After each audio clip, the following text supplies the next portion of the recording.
இன்றைக்கி ஹஸ்பண்டோட ஸ்கூலில் ஸ்போர்ட்ஸ் டே அச்சு போயே ஆகணும்னு சொல்லிட்டான். அதுவும் இல்லாமல் அது 7 மணிக்கு.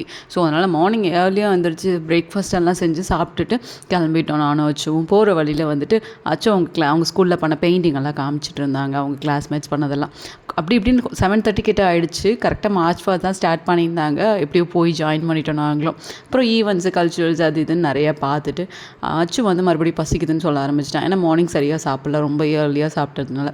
ஸோ கேண்டீன் போயிட்டு சின்னதாக ஒரு காஃபி அதுக்கப்புறம் பிஸ்கெட் எல்லாம் சாப்பிட்டுட்டு கிளம்பலான்னு பார்த்தா அதுக்குள்ளே ஃப்ரெண்ட்ஸை பார்த்துட்டு ஸோ ஃப்ரெண்ட்ஸ் கூட கொஞ்சம் நேரம் விளையாடிட்டு வீட்டுக்கு கிளம்பிட்டோம். ஒரு 12:30 போல் ஹஸ்பண்டோட ஃப்ரெண்ட்ஸ் எல்லாம் சேர்ந்துட்டு ஒரு பார்ட்டி மாதிரி அரேஞ்ச் பண்ணியிருந்தாங்க. ஸோ எல்லாருமே போயிருந்தோம்.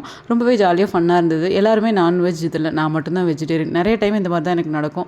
பட் இட்ஸ் ஓகே அப்படின்னு சொல்லிட்டு எல்லாம் நல்லா சாப்பிட்டுட்டு வந்துட்டோம். எந்த ஒரு ஹோட்டல் போனாலும் நான்வெஜ்ஜுக்கு தான் ஃபஸ்ட் ப்ரிஃபரன்ஸ் கொடுப்பாங்க. வெஜிடேரியனுக்கு எப்பவுமே ஸ்லோ தான். ஸோ இந்த மாதிரி ஃப்ரெண்ட்ஸோடு போகும்போது ரொம்பவே நல்லாயிருக்கும். அவ்வளோதான்.